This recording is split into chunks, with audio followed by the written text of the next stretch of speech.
こんにちは、パピガニです。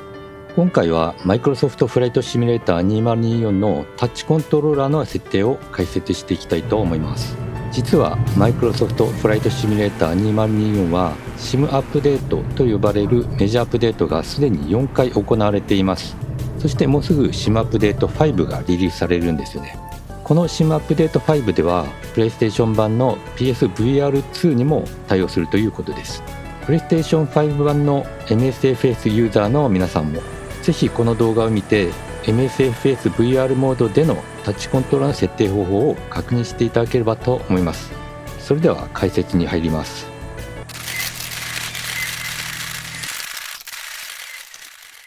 はい、それでは今回タッチコントローラーの、解説をハンズオンでやっていきたいと思います。まずですね、このバーチャルデスクトップに接続した状態で VR モードに入るためには、この右側のですね、歯車マークをして、で VR のタブをクリックして、VR モードをクリックして、スイッチ VR ですね、これをクリックすると。今回はバーチャルデスクトップでアクセスしていますが、VR モードでアクセスすると、最初にこのリセンターっていうコマンドが出ますが、これは左手のタッチコントローラーの X ボタンをクリックするとリセンターしてくれます。ここで、1回ですね、フリーフライトで航空機に乗った状態からコマンドの設定を見ていきたいと思います。はい、コックピットの中にいます。主要なコマンドを説明しますと、左手のサムスティックを押し込むとコマンドパネルがね、出たり入ったりします。左手のタッチコントローラーのこのメニューボタンを押すとプレイの状態から離脱してレジュームとかリスタートっていうですね、あるいはその途中でフライトをやめることもできます。でセッティングって押すと、セッティング画面に移行します。でここでコントロールスをクリックしてタッチコントロールの設定を変えていきたいと思います。はい、ここで設定のですね、画面を説明していきますね。デバイスがですね、接続されているのは全部ここに表示されます。で、今回はタッチコントロールの設定を変更するんですけども、このタッチコントローラー、メタクエストコントローラーレフトとメタクエストコントローラーライトのメニューが表示されるのは、あくまでも VR からアクセスした状態でなければ、このデバイスは出てきません。左手用と右手用2つありますね。左手のタッチコントローラーに対してメニューが3つあります。これは右手もそうだし、他のデバイスでもそうなんですけども、ジェネラルコントロールスとエアプレーンズコントロールス、それとスペシフィック、この3つがあります。で、ジェネラルコントロールスは一般のメニューを操作するときのコマンドの割り付けです。で、エアプレーンズコントロールスはメニューのカテゴリーの中だと、フライトコントロールサーフィス、日本語だと操縦翼面っていうような名前になってるんですけども、この機体をコントロールする部分はこのエアプレーンズコントロールスというところに設定されます。で、これは実は、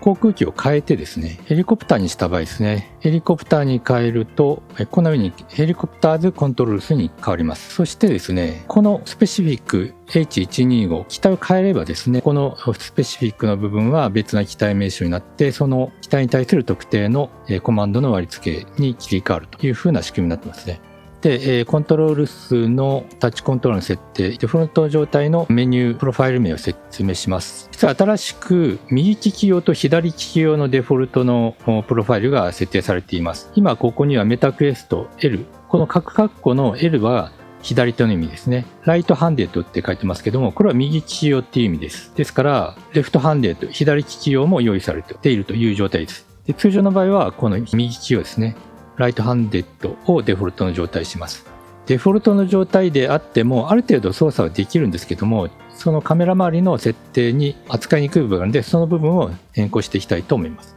はい、ここで、タッチコントローラーのですね、新たなプロファイルを作ります。で、作るときはこのデフォルトのね、プロファイルを表示した状態で歯車マークをクリックして右に出てくるメニューの中からクリエイトをクリックすると、真っさらな状態で新たなプロファイルが作成されてしまうので、今はデフォルトの状態を変更したいだけなんで、デュプリケイトをクリックします。はい、そうすると、My New General Profile というのが出てきて、Apply All Aircraft にチェックを入れてみましょう。セスナ以外の他の航空機にもこのプロファイルを適用するという意味になります。同じように右手に対してもジェネラルコントロールスに新たなプロファイルをですね、設定します。デプリケートをクリックすると。すべてのエアクラフトに設定すると。で、実は今英語でですね、このプロファイルの名称ができたんですけども、日本語モードでやると、実はこんな風に新しい全般プロフィールっていうのが出来上がります。これは言語モードの違いによってですね、デフォルトのプロファイル名称の設定が変わります。ということですね。さて、今この2つのMy New General Profile を使って、デフォルトの設定に変更を加えていくんですけれども、主な変更部分っていうのは、ドローンカメラとフォトモードカメラですね。これを設定変更していきます。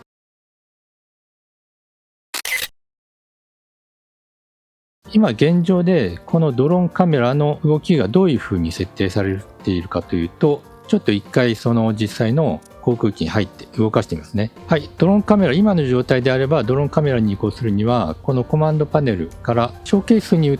移行するとドローンカメラに移行するんですね。こう前後左右、左手のタッチコントローラーのサムスティックを動かすことで前後左右に移動できます。そしてですね、左手のタッチコントローラーのグリップボタンを押しながら X ボタンを押すと下がる、Y ボタンを押すと上がるという動作になるんですが、ちょっとこれはめんどくさいので、これを右手のタッチコントローラーのサムスティックを前後に動かすことで上に上がったり下に下がったりしたいと思います。で、今現状でデフォルトの状態では、右手のサムスティックには何が割り付けられていると、こうカメラの向きを上下に動かすっていう、そういうコマンドが割り付けられています。でも VR の場合は自分の首をこうやって動かせばいいので、これはコマンドとしてはちょっと余計なんですよね。すると左右に、右手のサムスティックを倒すと向きが変わります。これはこれでいいと思います。なので今の右手のタッチコントローラーの前後に動かす動作をドローンカメラが上下に動くような設定に割り付け直したいと思います。ということで一回ここからは離脱してですね、はい、セッティングの変更でコントロール数のまず左手のタッチコントローラーの設定ですね。カメラの部分で、これはですね、今オールを表示してますけど、アサインドってすると今設定されているのがここに出てきます。このですね、トランスレートドローンダウンとアップをまず消します。削除するには歯車マークをクリックしてゴミ箱をクリックすると消すことができます。トランスレートドローンアップも同じように削除します。はい、そして今削除した、動作をですね、今度右手のタッチコントロールに割り付け直します。で、割り付け直すんですけれども、右手のタッチコントローラードローンの動きはこのピッチアクシスのところに設定されていたんですね。これでカメラが上向いたり下を向いたりしていたので、これを一回削除します。はい、そして新たにドローンカメラのコマンドを設定するんですけども、ここは今アサインド、すでに設定されているコマンドしか表示されないので、すべてのコマンドが表示されるようにオールに切り替えます。そしてカメラカテゴリーを開いて、ドローンカメラをクリックします。そうするとドローンカメラの内容が出てきますね。で、上下に移動させるにはトランスレートっていうコマンドを使います。ドローン Y トランスレートアクシスですね。この Y トランスレーションアクシスを右手のタッチコントローラーのサムスティックに割り付けます。歯車マークをして、この R の上下に動かす動作のボタンですね。これをクリックしてやると、はい、これでドローンは上下に動くようになります。ということで一回やってみましょう。はい、今もうすでにドローンモードなんですけども、実は向こう側に倒すと下に下がって、手前に引くと上に上がってしまいます。これだとちょっとは使いにくいので、軸を反転させるという動作を入れます。もう一度先ほどのメニューに戻って、はい、今回すでにコマンドが設定されているので、ドローン Y トランスレーションアクシスですね。ここの変更します。セットインバーテッドアクシス。これをチェック入れると軸が反転されます。要するにサムスティックを向こう側に倒すと上に上がって、手前に引くと下に下がるという設定ができるようになります。はい、使い勝手がいい方に軸を反転させるということですね。ドローンカメラの設定は、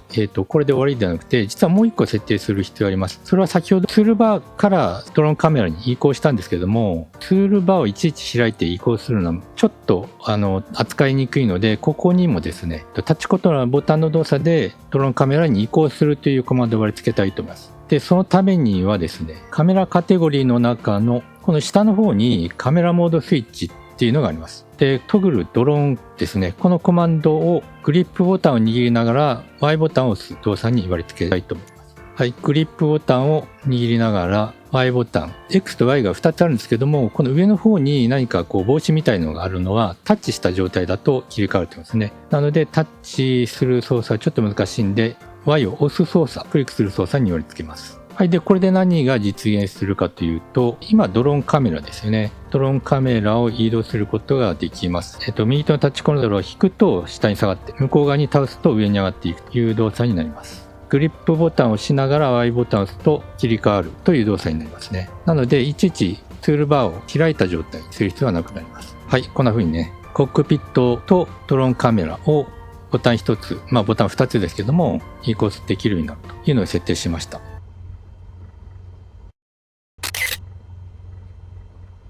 では次に同じくカメラ関係なんですけれども、今度はフォトモードですね。フォトモードのカメラの変更していきます。アサインドをクリックして、すでに割り付けられているものがあるんですけども、それを削除します。これは先ほどと同じように、左手のグリップボタンを握った状態で X ボタンか Y ボタンを押すと上下に動くっていう設定が、フォトモードカメラに割り付けられていたんですけど、これは使わないので、右手のサムスティックに割り付け直すんで、一回消しますね。ムーブアップ、これも消します。はい、そして今のフォトモードのカメラを上下に動かすのは、右手のタッチコントローラーのサムスティックに割り付け直します。右手のタッチコントローラーのサムスティックのですね、フォトモードカメラの割り付け内容は、今ですね、このローテッド Y アクシスになってます。で、これは先ほどと同じようにカメラの向きを上下に振る形になっていて、VR では使いにくいので、これ一回消しますね。ここにあるトランスレート Y アクシスね、これを設定すると。サムスティックを前後に動かすボタンに割り付けます。先ほどと同じように、インバート、軸をね、反転させて、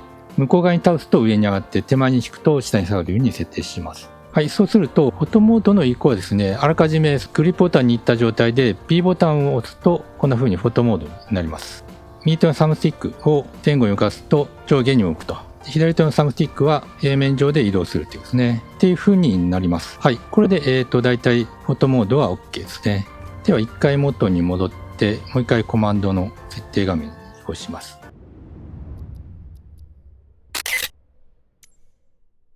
で、今度はですね、新たなカメラの設定を割り付け直したいと思います。というのは、外部カメラに移行するのが、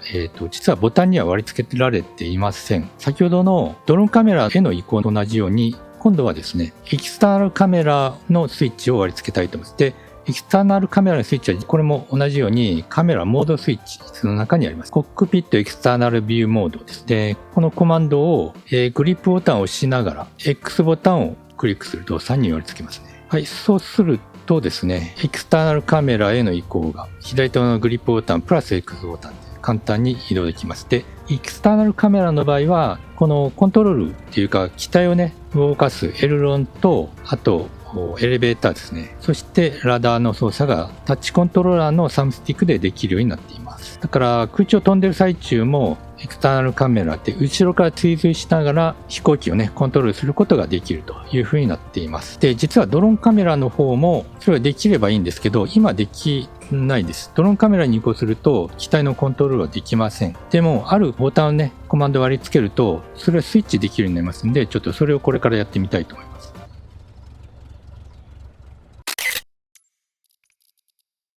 変えるスイッチはこのドローンカメラの一番下ですね。一番下にトグルプレインコントロールスがあります。これにこのトグルプレインコントロールスを Y ボタンに割り付けます。単一のねボタンを割り付ける場合はこのセルをクリックした状態で Y ボタンを押すと、はい、自動的にそのボタンが割り付きます。はい。では今のトグルプレインコントロールスで何が変わるかっていうのをちょっと見てみたいと思います。はい、今ドローンモードで、前後左右上下にですね自由に動かすことができるようになりました。で、これ例えば飛んでる状態でコントロールしたいと、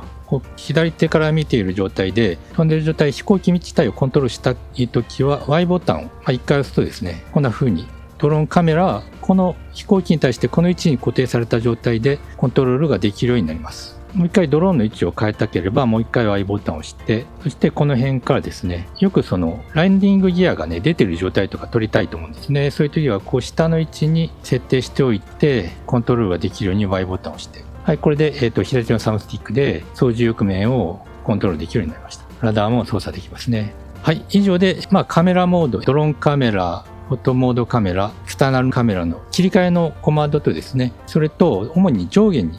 移動したい場合の、軸のボタンの設定ですね、を割り付けていきました。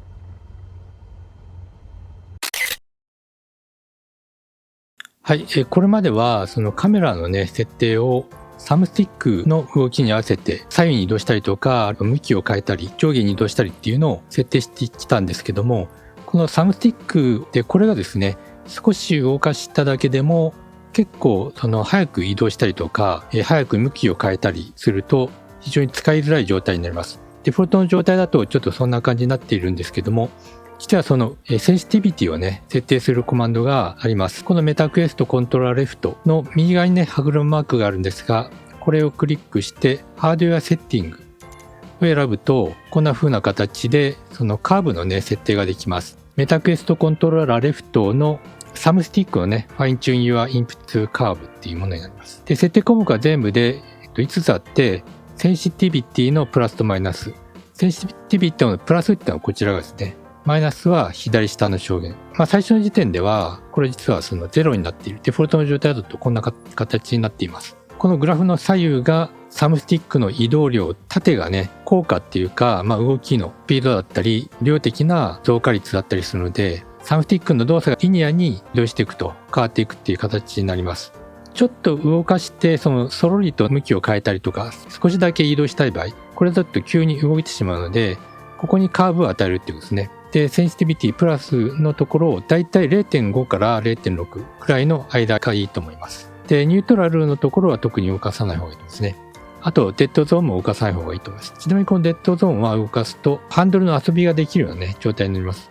ちょっと動かしただけでは動作しないという状態を作ることができます。エクストリミティデッドゾーン。これは全体のカーブを緩やかにできます。これを勾配がね、水平方向に傾いて、全体的に動きが緩やかになるというふうな設定ができるようになっています。で、センシティビティの値をマイナス 0.5 から6前後にして、エクストリミティデッドゾーンですね、0.2 前後にするといい感じで扱えるようになると思います。今のはサムスティックの横方向の動作だったんですけども、縦方向の動作も同じように設定してやるといいですね。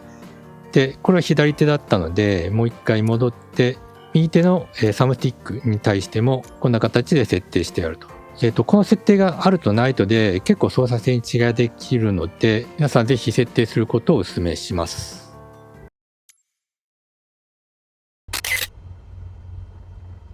で、一応最後にですね、キャラクターモード、これも新しい、移動系のコマンドになりますんで、ちょっとその割り付け内容を確認していきたいと思います。はい、キャラクターモードはですね、この下の方にあります。カテゴリーの一番下の方ですね、プレイヤーキャラクターですね。ここに、キャラクターの移動とかそういったものが割り付けられています。左手に割り付けられているのはムーブメントですね。キャラクターが移動するときに前後左右、これで指定できるようになっています。そして右手にはトグルクランチ、要するにそのしゃがむ動作ですね。それと走る動作への切り替えが割り付けられています。そして右を向く、左を向くっていうのが右手のサムスティックに割り付けられていますね。Take Control of Character。これはキャラクターモードへの移行のボタンですね。右手のグリップボタンを押しながら A ボタンを押すとキャラクターモードに移行します。要するに機体の外に出ることができます。なので、飛行中はね、これは有効にはならないので注意してください。はい。では、早速キャラクターモードの動作を見てみます。で、実はグリップボタンを握りながら A ボタンを押して、これでキャラクターモードに移行するんですけども、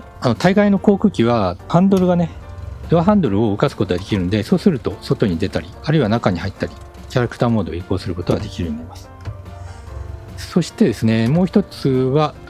移動はね、通常のゲームと同じような移動の仕方になるんですけども、第三者の視点で見たい場合、左手のタッチコントロールのグリップボタンを握りながら、X ボタンをクリックすると、コックピットモードだと、外部カメラ、エクスターナルカメラに移行するんですけども、キャラクターモードでは第三者の視点で自分を見ることができるようになります。はい、こんな感じでね。右手の A ボタンを押すと、しゃがむで立ち上がるですね。右手の B ボタンを1回クリックすると、走る。もう1回クリックすると、歩く。という動作ができます。もちろんですね、しゃがんだ状態で移動できます。ですから、その翼の下をくぐり抜けたい場合は、しゃがみながら移動するということができますね。はい、それと、下の方を見たい場合、今はエクスターナルカメラモードっていうか、第三視点になってますけども、ファーストビューにしたければ、グリップボタンと X ボタンを押すことで、ファーストビューになりますんで、こんな形でしゃがんだ状態で機体を見たり、立ち上がってみたりということができるようになります。もう一つですね、この状態で右手のグリップボタンを握りながら B ボタンを押すと、これでフォトモードに移動します。で、この状態だとね、キャラクター動かないんですけども、自分の姿と同時に航空機を映すことができるようになります。で、これは今は実は VR モードでの写真の撮る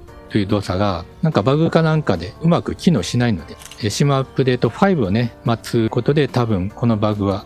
解消されるんじゃないかなと思います。はい。ということで、いろいろですね、設定を変えていきました。特にカメラをスイッチすることに関しては、切り替えのボタンを左手のタッチコントローラーのグリップボタンを握りながら、X ボタンを押すとエクスターナルカメラ。で、Y ボタンを押すとドローンカメラ。で、ドローンカメラの状態で Y ボタンを押すと機体のコントロールができるようになります。で、次が右手のタッチコントローラーですね。右手のタッチコントローラーのグリップボタン、A ボタンをクリックするとキャラクターモードですね。B ボタンをクリックするとカメラモードに移行するという風になります。で、実は Y ボタンをクリックすると、この水平方向のね、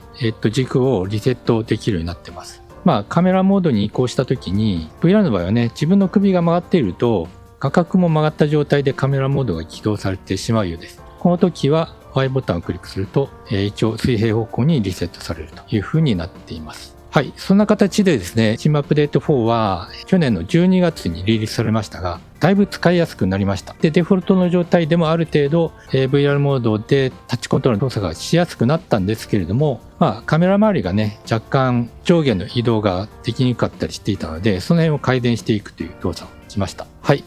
そしていよいよですね、PS5 の MSFS も PSVR2 に対応するということで、今月中のね、SIM アップデート5で VR モードに対応するようです。そしたらもう一回その PS5 のね、このタッチコントロールの設定方法については解説をしていきたいと思いますので、PlayStation 5ユーザーの皆さんもですね、ぜひチャンネル登録もよろしくお願いします。それでは、Good day! Papadani VR 614, leaving my channel space, push subscribe button is approved. Good day.